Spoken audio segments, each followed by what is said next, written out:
من بلدة جون اللبنانية المزهوة بأشجار زيتونها إلى دانة الدنيا ولؤلؤة الخليج دبي، حياة حافلة باللقطات العصية على النسيان، ورحلة عامرة بالمشاهد الثرة نمضيها اليوم معية نجوى قاسم.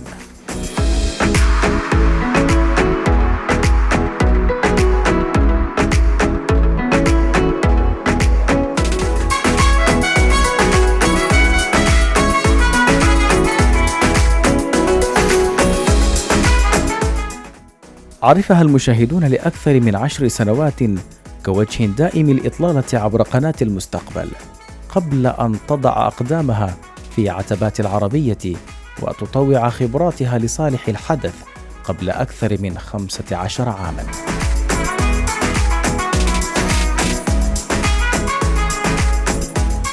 الحدث بتعني لي كلها، بتعني لي يعني مش فكرة انه انا كنت اول وجه بيظهر، ما كانت هيدي اللحظة كانت تتويج لجهد. هيدا صار بعام 2014، جهد كان صار لنا سنتين بشكل متواصل عم نشتغل عليه. الحدث هيك فرضت نفسها خطوة خطوة علينا كلنا، وأنا بالنسبة لإلي هيك صار. يعني ابتديت مع الحدث على أساس كنا ضمن بين هلالين الربيع العربي بوقتها، والشغل كله يلي كان عم ينضغط علينا وعم ننحط ضغط، يعني الضغط اللي عم نتواجد تحته، وعلى أساس إنه من ضمن هالشغل. وفجأة لقينا الحدث عم تكبر عم تكبر عم تكبر، بحسها بنتي أو ابني أو بحسها شقفة مني. فما كانت يعني لحظة اللي صارت على الهوا محطة متكاملة افتتحت رسمياً، كانت لحظة تتويج مش لحظة بداية بالنسبة لإلي. هذا اللي بتعني لي إياه.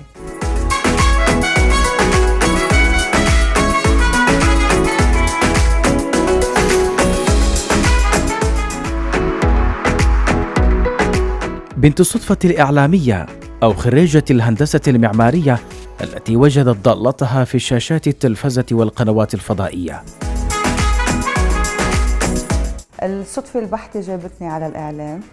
بكل بساطة أنا كنت بسنة الماجستير تقريبا، خلينا نقول هي دبلوم دراسات العليا بالجامعة اللبنانية بالهندسة، وهذا اختصاص مكلف جدا. فأنا ما حبيت إني كلف أهلي، حبيت إني أشتغل. كنت عم دور على شغل، من بين الأشياء اللي دورت عليها قدمت على تي في. كان بوقتها الحرب منتهية بلبنان، فأنا قدمت على واحد من هالتلفزيونات كان قريب من بيتنا، بس هذا السبب الوحيد. وقبلوني ومن هونيك بلشت يعني شغلة صدفة. وصدفة أنا بحب أحكي قصة تانية معها بحبها كثير. أنا والدتي الله يخلي لي إياها، اللي هي يعني أكثر شخص بالعالم أنا ضعيف قدامه، وأكثر شخص بالعالم بعد ربنا هيك بركع تحت إجريها يعني ليل ونهار. والدتي كانت من وقت ما كنت بالمدرسة وهي بتقلي طب ليه ما بتعملي إعلام؟ ليه ما بتعملي؟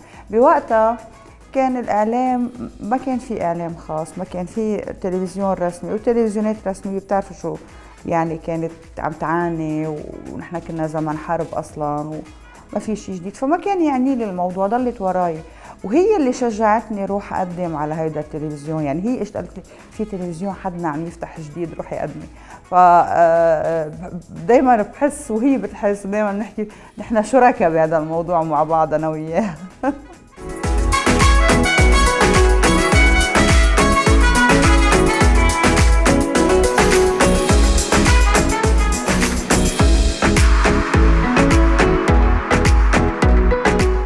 نجوى عايشت أهوال الحروب ومهماتها الميدانية مع عدد من الفضائيات كمراسلة في الخطوط الأمامية جعلتها في أحايين كثيرة في مرمى الوجع. عاشت في بلدتها زمن الاقتتال وغادرتها أوقات السلم، ثم عملت مراسلة حربية بعدها لسنوات قبل أن تتآلف مع حياة الدعة داخل الاستديوهات. بلبنان الحرب الأهلية للخارج وثقها الإعلام الخارجي. يعني يمكن اللي بداخل لبنان بيتذكر في عنده الأرشيف يمكن تبع الجرايد المحلية أو التلفزيونات، يعني هن تلفزيون أو اثنين كانوا عاملين وقتها. لكن الخارج تعرف على شو عم يصير بلبنان من خلال عين الصحافة الغربية، مش من خلال عين الصحافة اللبنانية. واحدة من الشغلات اللي نحن كانت أنا واللي ابتدينا مع بعض يعني بالمستقبل وبغير محطات، إنه لأول مرة يكون عندنا القدرة إنه نحن نغطي قصتنا مثل ما نحن بنشوفها، مش مثل ما غيرنا بنشوفها، بعيننا نقدمها للعالم، بعيننا ننشرها، بمشاعرنا، بانتمائنا، بفهمنا لإلها، ما ننطر الصحافة الغربية. هيدي نقطة. هيدا الشيء إذا بتعكسوا على مقياس أكبر، العربية لما انوجدت كان في نوع من الحصرية لمصلحة محطة، يمكن تعتبر حالها أنه هي اللي أدخلت كلها، ولكل مجتهد نصيب أكيد، كل واحد يعني اجتهد بمكان وكان رائد فيه، يعطيه ألف عافية وبيستاهل أي نجاح حصل عليه. لكن هذه الحصرية فيها كتير من الجوانب الثانية اللي بعضها بيكون سلبي وبعضها بيكون إيجابي. وبالجوانب السلبية هي إنه هي بتاخدك لمكان اللي هي بدها إياه، بالعين اللي بدها إياها، بعين كاميرتها. وجود العربية قال للمشاهد العربي في أكثر من عين، وشجع غير كمان بلاتفورمز خلينا نقول انهم يتواجدوا كمان، يصير في كذا عين. انا هلا بدي احضر، يمكن اليوم تلاقي في محطة مهتمة انها تغطي الخبر اللي بيصير بشمال افريقيا مثلا اكثر من محطة موجودة بالخليج ببعض التفاصيل مثلا، او محطة معنية انها تغطي ببلد اكثر من بلد. المشاهد العربي صار عنده خيار اليوم، خيار مش داخلي فقط، خيار خارجي واسع. بعتقد العربية هي اللي كسرت هيدا الحاجز وخلقت هيدي المساحة، على الأقل كوحدة من إنجازات العربية.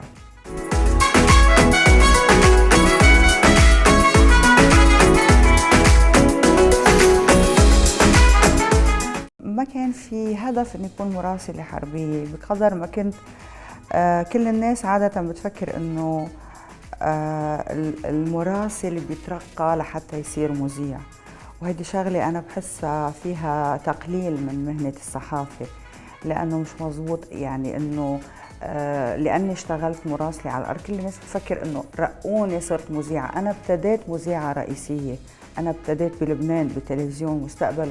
أنا قدمت أول نشرة أخبار كمان على تلفزيون مستقبل بوقتها، اللي أنا بفتخر إني شاركت بتأسيسه كمان. وأنا قتلت لحتى أشتغل على الأرض. وثائبت إنه لبنان بلد متحرك بالسياسة، متحرك بالأمن، متحرك. كان في بعده احتلال إسرائيلي بوقتها، كان في عنا مشاكل العلاقة بالأسرى بإسرائيل، هذا موضوع أنا اشتغلت عليه كتير. عدة عمليات عسكرية يعني أطلقتها إسرائيل ضد لبنان، كلها كنا عم نشارك فيها وعم نشارك بتخطيطها، وصولا حتى لانسحاب الإسرائيلي من الجنوب. فيعني كل هيدا راكم عنا تجربة العمل مع الشارع السياسي والأمني إذا بدك. هلأ ضيف عليها أنه يمكن لأنه ولاد حرب، نحن ولاد حرب أهلية، فالحرب أنا على القليل بالنسبة لي بعتقد أنه بتاخدك باتجاه السلم، ولما بتقرب منها بتكرهها أكتر. كل ما تقرب منها للحرب، كل ما تعيش مآسيها، كل ما بتكرهها أكتر، كل ما بتصير تعرف ليه بدك ترفضها أكتر، وليه بدك تخلي الناس يعني ما يتقبلوا فكرة العنف لحل المشكل شو ما كان هيدا العنف. فمن هون يعني اجت العمل بلبنان. بعدين صارت قصة الحرب ضد الإرهاب. أنا تحمست كتير إني يكون جزء من التغطية وبيشتغلنا عليها وقتها. رحت على الحدود الأفغانية الباكستانية قعدت حوالي 5 أسابيع بأكثر من منطقة هونيك، وبعدين رحت على العراق بعام 2003 على بغداد، وكمان كانت يعني رغم اني كذبت على اهلي كثير وقتها وعملت كثير شغلات هيك، يعني بعدين اعتذرت منهم لاني عملتها، بس يعني هو تجارب ما ممكن انساهم، هو تجارب لليوم بعدهم عم بيرسموا شكل منطقتنا. انا كنت جزء منهم، جزء من تخطيطهم خليني اقول على القليل.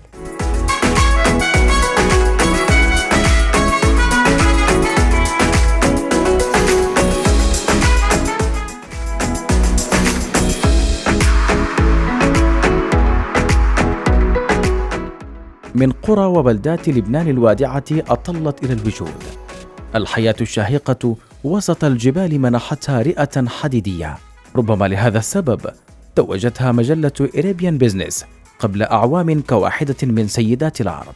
المعيشة وسط السحاب لم تبخل عليها بالصوت المعتق ثاقب الرؤى التي يحذقها من ينظر للأمور من فضاء أعلى. معيشة الجبال جعلتها الأقرب إلى النجوم بمعيار المسافة ربما، لهذا لم يستغرب الناس لاحقا تبوؤها مقامها السامي الحالي كسفيرة للبنانيين إلى قلوب المشاهدين. شيء حلو كتير تقرأ اسمك بهيك مطارح. هلا يعني حقيقة أنا حدا خبرني، أنا ما كان عندي علم. صديق قال لي شو صرتي قوية كتير هيك عم ياخذ. قلت له ايه بلبنان نحن نقول إذا حدا قال لك أنت قوي بتقول له ايه وأنا بعد بقوى، هيك يعني مزح. فقلت له ايه بعد بقوى؟ قال لي لا أنت حاطينك ضمن أقوى 100 سيدة بالعالم العربي. قلت له اف معقول؟ فشفتها يعني. هلا ماني عارفة شو الكرايتيريا اللي على أساسها بيختاروا اللي اختياراتهم، لأنه المجموعة جدا متنوعة ومتباعدة بالمضمون إذا بدك. فشي حلو، لكن إن كان بالنسبة لهيدي إن كان بالنسبة لأي أشياء تانية، أنا اللي بتمناه أكتر إنه تصير أي جوائز أو اختيارات أو تصنيفات تصير مثل القانون اللي بيؤدي لتقدمك مهنيا. يعني مثل لما تحكي انت على الامي اووردز بامريكا، مثل لما تحكي على الجولدن جلوب، يعتبر الجولدن جلوب اكثر دراما والامي فيها صحافه، مثل لما تحكي على بوليتزر كمان. يعني في جوائز بتحدد له مكانته للصحفي لانه بده يستحقها وفقا لمعايير كثيره. انا بتمنى انه اي جوائز عندنا تكون بهيدي الخانة، بهيدي الكرايتيريا إذا بدك.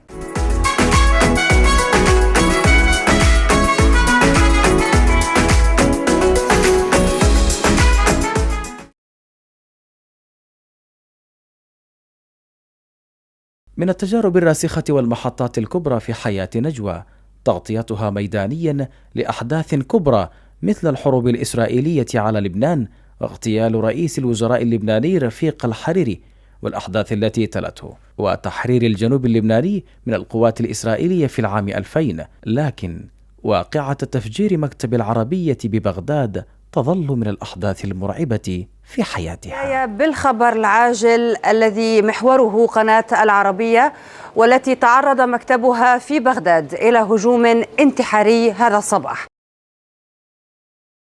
شغلتي الكلام وشغلتي اني اعبر، ومن 2004 لليوم بحاول اني اوصف شو يعني شو حسيت بهديك اللحظة. بحس ما في كلمة او ما في كلام، ما في كلمات بتساعدني اني اوصفها. الاقتراب من الموت الى هذا الحد، لأول مرة بتوعى لفكرة انه ايه في شخص هلأ انت كنت عم تتحدث معه وبعد لحظة مات. في شخص كنت عم تحدث معه وفجأة لقيته كله مليان دم. فكرة انه في حدا بده يستهدفك. يعني لأول مرة أنا كانت فكرة انه المتفجرة ضد مؤسسة إعلامية فقط لأنها مؤسسة إعلامية، فإحساسك انه ايه في حدا اجا ليقتلك ليه؟ يعني إحساسك انه ايه في حدا بيكرهك او معبأ عقائديا لدرجه انه ايه ما عنده مانع يقتلك انت وعشرات غيرك من زملائك. بتصدمك الفكره، بتأذيك، بتخلي الاشياء تاخذ بعد اخر تماما بعقلك. كل الاحداث يعني مش بس يمكن العراق اكثر مطرح تجلت فيه فظاعة هيدي الأحداث، لكن بتوعيك لهيدي النقطة واللي بعدين للأسف رجعنا شفناها بمحلات تانية كمان. ولليوم يعني أنا غيرت لي مهنيا مثلا، يمكن غيرتني إنه لما صرت أسمع عن الموضوع صرت فكر بغير أسئلة، صرت فكر بغير أشياء بدي أعرفها. ويمكن مثل ما قال مرة واحد من الزملاء اللي كنا سوا بالعراق، كنا من بعد التفجير هو انصاب بالتفجير، بس يعني إصاباته ما كانت خطيرة الحمد لله. فكنا بالفندق ومباشرة بمقابلنا حصل تفجير وسمعنا صوت ناس عم تصرخ، فقال لي صرنا نعرف هلأ شو عم بحسوا. فنفس الشيء يعني هيدا صرنا بتصير تعرف شو يعني انك انت بلحظة ابتعدت عن الموت، بغلطة، بحظ، بما بعرف شو.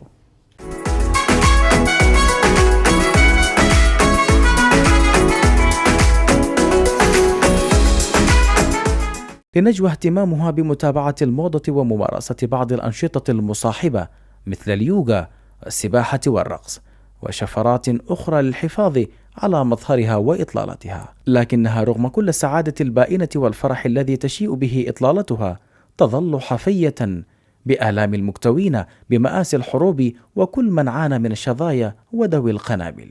يكفي تعبيرا عن ذلك الرواج الذي وجده مقطع ردها على الهواء على إيدي كوهين، وهو محلل سياسي إسرائيلي من تل أبيب، عندما خاطبها بلقب سيدتي العزيزة. هذا اللقاء الثامن سيدتي العزيزة منذ 2017، واليوم هذا اللقاء السابع أو الثامن. سريعة شوي، يعني ثقيلة على قلبي إنه إسرائيلي يقول لي سيدتي العزيزة، ولو كان للاحترام أفهم ذلك، بس ثقيلة شوي إن يكون عزيزة على الإسرائيليين. كثير ثقيل، واحد إسرائيلي عم بيقول لك عزيزة أو سيدتي عزيزة، إيه لا ما بتحملها يعني. ما ليك في شيء يمكن بالآخر نحن بإطار سياسي بده ياخذنا على حل لهالأزمة، بس يمكن بالآخر ما في حل بالحسم العسكري بموضوع أزمة الشرق الأوسط. يعني للأسف اليوم قضايانا صارت عم تطغى عليها، ولكن بالأساس هي كانت موجودة. أنا لليوم بعدني إذا بسمع صوت طيارة عم بتطير على علو منخفض أنا وبدبي، أول لحظة بجفل بفكر إنه هيدا طيران إسرائيلي. إسرائيل بكل شيء عملته بذاكرتي الطفلة، بذاكرتي الصبية، بذاكرتي الواعية، بأصدقاء فقدتهم، بأصدقاء فرقتنا الأيام أو تعذبوا، أو ببلدي اللي كنت عم شوف كل يومين والثالث بتصير إذا بدك تمر على جسر تخاف. هيدا شيء ما بيطلع مني. هيدا الشخص اللي هو عم بيروج لكل هيدا يلي صار، على الأقل بس إذا بدي أحسب اللي صار ضد لبنان، يجي يقول لي عزيزي هلا عزيزي أنا عزيزة عليك، يعني كيف؟ لا ما بتزبط، لا صعبة.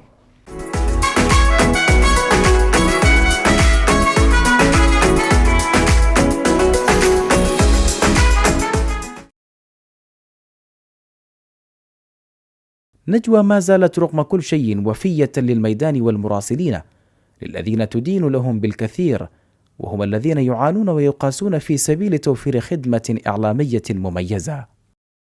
المراسل على الأرض يعني مثلا خلينا ناخذ السودان. طب هيدا المراسل موجود على الأرض بين الناس بأوقات، أولا ممكن يكون حر شديد، ممكن يكون برد شديد، لساعات طويلة واقف وحده وعم يتلقى. أنا بعرف هذا الموقف، أنا وقفته وبعرفه، وعم بيتلقى ويتصل، يعني قاعد على وسائل التواصل وعلى محاولة الاتصال بهالمصدر وبهالمصدر ساعات، ممكن توصل أوقات ل 14 ساعة ويمكن أكثر. هيدا ممكن تكون الظروف المناخية صعبة، ممكن تكون الظروف الأمنية صعبة، ممكن يكون المنطقة يعني مثل الاعتصامات، ممكن يكون بضغط شارع أو كتير عم يركض من مطرح لمطرح ليلحق الحدث اللي قدامه. طيب أقل شيء إنه أنت على الشاشة تحسسوا إنه هيدي المساحة إلك أنت للكلام وللتعبير كمان، لأنه هيدا حقك، أنت موجود على الأرض من شان هالتعبير ومن شان هيدا الكلام، هيدا حقك خده. هيدا أقل شيء أنا برأيي يعني. وبعدين طيب المراسل على الأرض هو اللي معه الخبر. شو بدي اتفلسف عليه؟ بدي اعطيه الوقت، انت احكي، ما انت اللي بتعرف، انا بدي يعني انت بدي اعطيه المساحه لحتى، لانه انا بفكر بيني وبين نفسي اوقات، يعني مع المراسلين. هلا صار حدث، صار ما بعرف، يمكن اي شيء صار. طيب انا مشاهده، انا بهيدي اللحظه مذيعه، بس انا مشاهده كمان، بدي اعرف شو صار. طب ليش بدي اسال اسئله؟ بس خبرني شو صار، 1 2 3 الف باء الحدث يعني. فانا بهيدي اللحظه بفكر انه المشاهد شو بده، المشاهد كيف عم بيفكر هلا، شو بده يعرف، وبصير مشاهدة عم تسأل، لا أكتر ولا أقل. بحس مهنتي إذا بدي أعطيها تسمية سفيرة المشاهد على الشاشة، لا أكتر ولا أقل، هيدا دوري.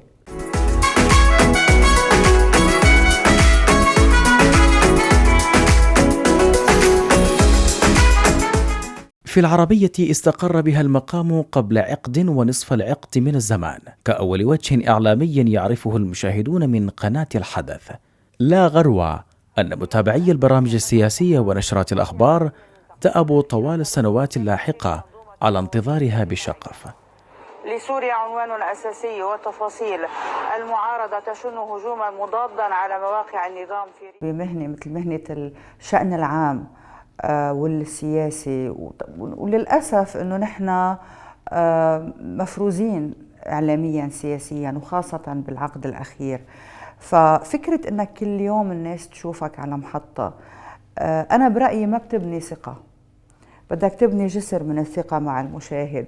يعني بده المشاهد هلأ الساعة 9 مثلا بدي أشوف سامح.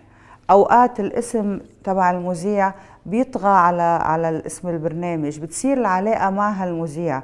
المذيع هو الروح تبع البرنامج، النشرة، الساعة، التغطية، شو ما بدك تسميها. يعني أنا بستعمل تعابير إخبارية لأنه كل شغلي أخبار، فضروري يعني. أما تخيل أنك أنت تشوف شخص كل يوم عم محطة، اسمه ما بتحفظه، شكله ما بتحفظه، بدك تحفظ، بدك رح أقول لك مثلا، أنا لما كنت بالمستقبل كان شعري قصير.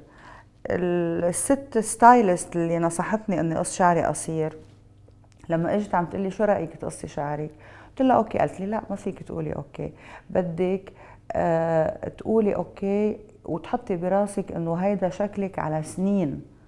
لا ممكن تغيري بتاتش، ممكن تغيري بلمسه هون لمسه هون، بس هيدا شكلك. قلت لها ليه؟ قالت لي لانه الناس بدها تحفظك. الليدي ديانا غيرت عن الشعر القصير كل حياتها، الله يرحمها. قلت لها لا، فلان صارت تعطيني امثله.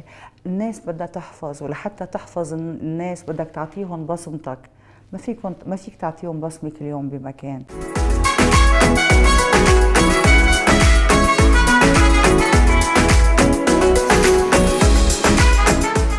لهذا كله ربما كان اهتمام السودانيين بحوارات نجوى فتنامت شعبيتها بينهم، ليتداول الناشطون بحفاوة في كثير من الأحيان حواراتها مع الضيوف المحليين، حتى وإن كانوا في الضفة المغايرة للحراك.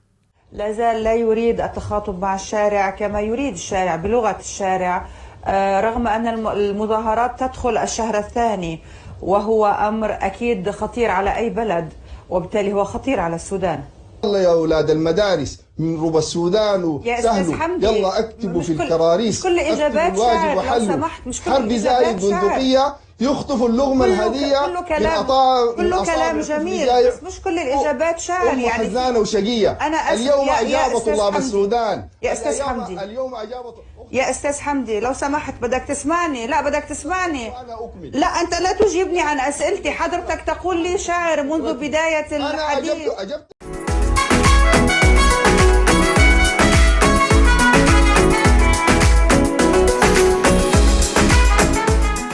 شو بدي أقول عن الشعب السوداني؟ أولاً الله يخلي لكم هالروح الطيبة اللي أنتم فيها حقيقة، يعني يمكن من أطيب الشعوب اللي نحن تعاملنا معهم. شيء مؤسف كتير إنه ما بنتعرف على الشعوب عن قرب إلا لما يصير في عندهم أزمات بالداخل. هيدا ما بعرف الحق عمين فيه. يعني من قبل كان في مجموعة من الأنظمة كانت فارضة خبرها، يعني السودان كان قبل هلأ الفترة الأشهر الأخيرة كان البشير وعلاقته يمكن مع الغرب، ويمكن بفترة سابقة دارفور أو بعض الأحداث الأمنية انفصال جنوب السودان. يعني إذا بدي أقول شو هو السودان بالنسبة لإلي مهنيا لحد قبل كم شهر كان هيدا هو السودان. انتوا أخذتونا لعندكم، أخذتونا على بيوتكم وعلى قلوبكم. اللي بيستقبلنا ببيته كل يوم هو معناتها عم يستقبلنا بقلبه، لأنه هيدي ضيافة نحن يمكن من دون استئذان، بس هو عم يأذن لنا بمحبة ويخلينا. فتفاعلهم معنا بعدين حقيقة أنا بحييهم حقيقة، لأنه يمكن أول ما بلشت الأمور تتصاعد يمكن ما اعتقدنا أنه رح نوصل لهون، وما اعتقدنا أنه رح يكون عندهم القدرات المناورة السياسية والتفاوضية وإلى آخره، والصبر كمان، لأنه أنا بعرف شو يعني البلد تحسه عم يوقع، يمكن بكرة ما عندك شغل، يمكن رزقك بنعرفهم كلنا، بنعرف هالقصص. فحقيقة وتحية خاصة لهالصبية السودانية هالسمرة الجميلة، كل ما لها اسم، هي بس السودان اللي كانت عم تنور الشاشة بطرحتها، بصوتها، بقامتها، بحضورها اللي كانت عم تحترم فيه كل عاداتها وكل تقاليدها، بس عم تقول أنا موجودة. تحية كبيرة لإلهم هدول الصبايا أكيد.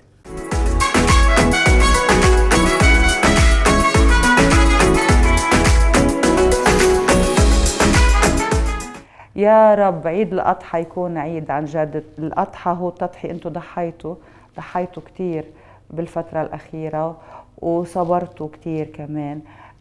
يمكن العيدية عم تجي في شيء كمان عيدية يعني حقيقية فيها هدية، لكن بنتمنى أنه هيدي الهدية تكمل حتى النهاية معكم، وكل عيد يكون فرح ويكون مناسبة احتفال للسودانيين، وبنلتقى قريبا بالسودان إن شاء الله.